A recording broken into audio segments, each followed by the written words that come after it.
Hello everybody and welcome to Books of Blood. My name is John and tonight I'm going to be bringing you an ebook haul, and there's kind of a theme to it, as you can probably tell by the title of the video itself.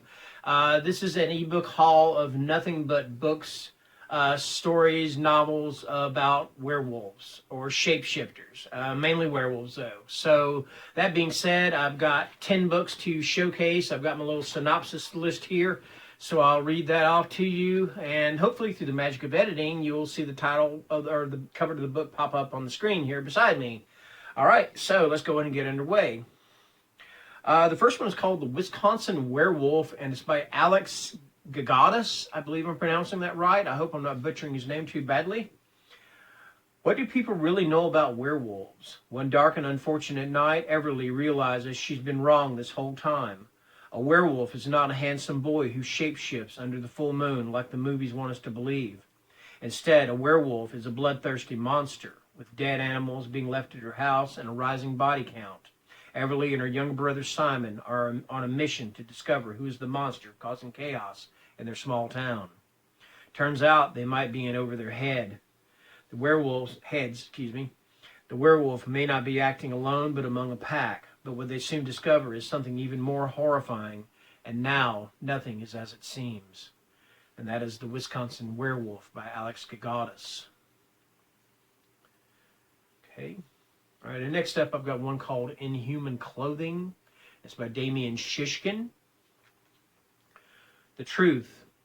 It is one thing above most others that most of humanity craves. It is what drives the entire scientific community as they search for all life's answers. But all truths are not created equally, and some come at a cost. The question for those truths is, whom amongst the masses is prepared to pay the cost? Jada Martin was born a curious soul and used a tough upbringing to drive her to shape her perfect life. A trained zoologist, veterinary technician, and world-renowned specialist on wolves, Jada never thought she would need to know one of these precious truths until one fateful night. In the blink of an eye, she finds herself with proof of a being that cannot exist and a whole host of questions that deep inside she needs to answer. Searching for clues to what her mind tells her can't be true, she finds a like-minded ally to help her hunt for the truth of what lurks in the deep forest. Following a series of animal attacks with similar scenes as the first one, the mystery doesn't unravel, it deepens. Despite the continuing toll her quest takes on her life, she delves deeper into the darkness.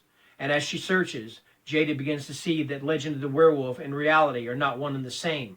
Truth is scarier than fiction, and the realization that wading through the herd of humanity is the perfect predator, a beast in disguise, a wolf in human clothing. And that was In Human Clothing by Damian Shishkin. Right? Okay, next up I have one called Conquest. It's by Robbie Dorman. And before I begin the synopsis on this, one thing I will tell you is, you know how they always say, don't judge a book by its cover? Well, I threw that out the window. You know, if I saw what resembled a snarling, bestial werewolf on the cover, I clicked on it and bought it. All right? And I got these books at a really good price, too. Anywhere from $1.99 to, I think, $3, maybe $4.99. I think the most I paid was $5.99 for one of them. So, yeah, pretty good there. So Conquest by Robbie Dorman. Tensions are running high in the small mountain town of Conquest, Idaho.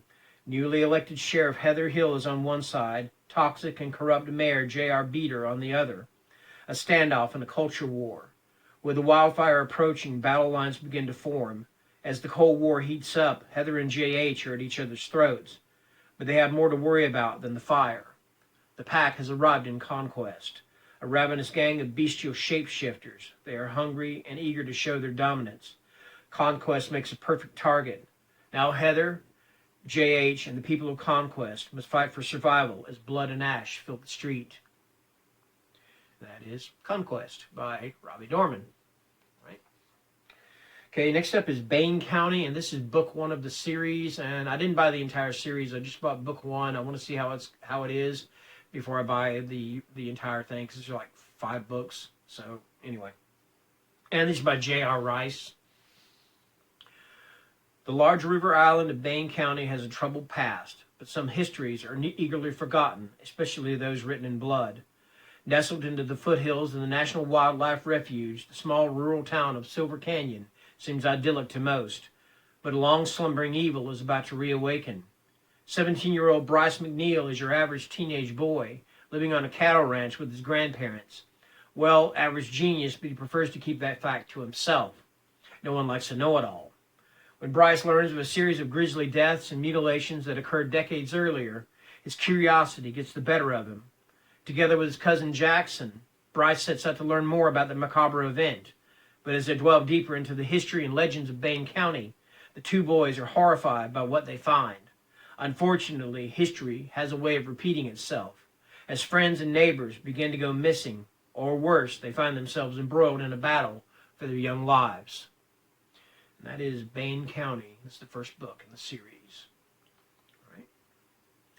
And next up I have Wolfland.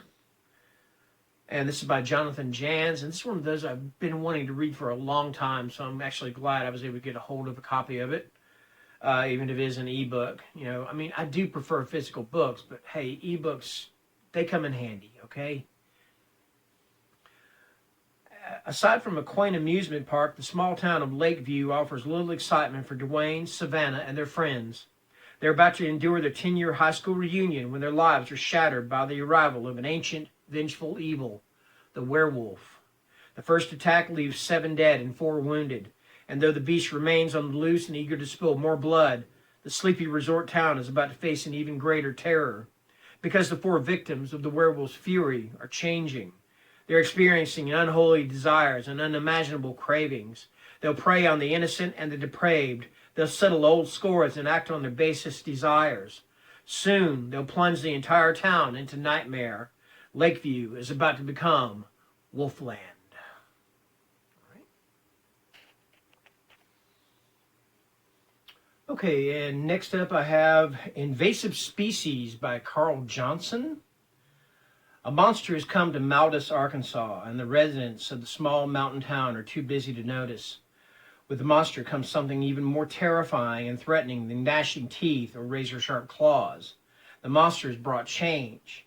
The residents of the small mountain town are too busy to notice at first, busy with things such as addiction, racism, work, or land deals. Unnoticed, the change the monster brings in its insidious wake spreads like wildfire. Unnoticed, the town of Maldus falls prey to an invasive species. And that is Invasive Species, and it's by Carl Johnson. All right. Okay, next up is part 1 and part 2 of a series. I don't know if there's going to be any more of them. It's called the White Wolf series, and it's by Jackson R. Thomas. The first book is called The Beast of Brenton Woods. Some legends never die. The White Wolf, the Beast of Brenton Woods, a legendary creature said to walk like a man. And when the full moon rises, it will feast. Unseen for years, truth has turned to rumor, mere folklore, until something lures the monster from exile, calling it home. For Tyler and Ben, a first-hand encounter leads to an exploration of the forbidden depths of Brenton Woods, and for Ben, the discovery of a family secret. When Wendy and her friends hang out and the abandoned cabin is compromised, the hunt begins. The target of a creature's desire, Wendy is hearing whispers in the night, finding footprints outside her window, and can't shake the dreadful feeling that something is waiting for her. Deputy Kathy Wilcox understands the disturbances, the shredded carcasses, and the growing list of missing persons in town are connected to something larger than life. Will her acceptance of the legend end in tragedy? There's a full moon above, the night is coming down, and blood is about to run. All right, and that is The Beast of Brenton Woods. Okay, next up I have one called Rise, and this is book 2 of the White Wolf series, also, of course, by Jackson R. Thomas. In Cooper's Mills, Maine, there is a legend. 6 years after the brutal attacks in Cooper's Mills, something has returned. Sheriff Kathy Wilcox has seen enough blood and death to break a person, yet she perseveres and keeps watch over her quiet corner of the Northeast. But the beauty and the serenity of her rural county is about to be shattered.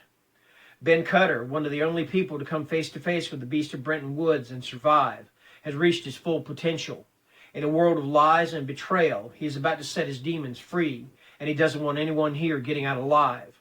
Darkness has fallen, screams fill the night sky, and the White Wolf wants to devour every last pound of flesh. Return to Cooper's Mills under the full moon's light and prepare for carnage. Splatterpunk Award-nominated author Jackson R. Thomas returns with Rise, the sequel to 2018's The Beast of Brenton Woods. And one thing I will say about it is I love that cover. All right? Just saying. Okay? And that's Rise by Jackson R. Thomas. All right? And next up I have Silver Bullet by Mark Lestrange. In the quaint town of Huntley, a moonlight ritual is observed by a professor of anthropology from a prestigious London university. Protected by the cover of darkness, he believes he is safe from prying eyes. But those involved in the spectacle are not ordinary creatures, and their senses are more acute than he has given them credit for. Unsatisfied with the response, excuse me, a little tongue-tied there, I apologize. Unsatisfied with the response from the local police force, Jenna Wilkinson arrives in Huntley to search for her missing uncle. There, she meets the detective constable in charge of the case, Alan Young, and together they set about trying to uncover the professor's disappearance. One by one, more victims follow, and they'll have to put aside their beliefs and superstitions to save the town. But can they escape a fate worse than death? That is Silver Bullet by Mark Lestrange. Okay, and last but not least, I've got one called Ends Meet, a tough horror thriller with werewolves by D.G. Bell. And this is also the first in a series, but I did only buy this the first one in the series. I want to see if I'm going to like it or not. All right, so here we go. The Ends Meet saga is a revisionist werewolf yarn and a wholly original piece of horror fiction created for the adult market. Epic in scope, yet intimate in character and feeling. As a collective, the books pivot on bloody carnage, exhilarating action, espresso black humor, and a surprising vein of pathos. Whilst the main narrative builds as one sprawling arc, each individual novel stands as something unique regarding tone, character, and setting. The Ends Meet saga is a must for any fan of old-school pulp horror paperbacks or classic creature feature fiction. And that is Ends Meet. Okay? And who does this by? That's by D.G. Bell. And that's going to do it for this book haul. Like I said, through the magic of editing, I'm going to have the titles or the pages or the covers pop up. The covers pop up so you can all see them, and that's it. Anyway, that's going to do it for this book haul. So as I've said before, stay safe, stay healthy, stay home. Have a great weekend, and see you later.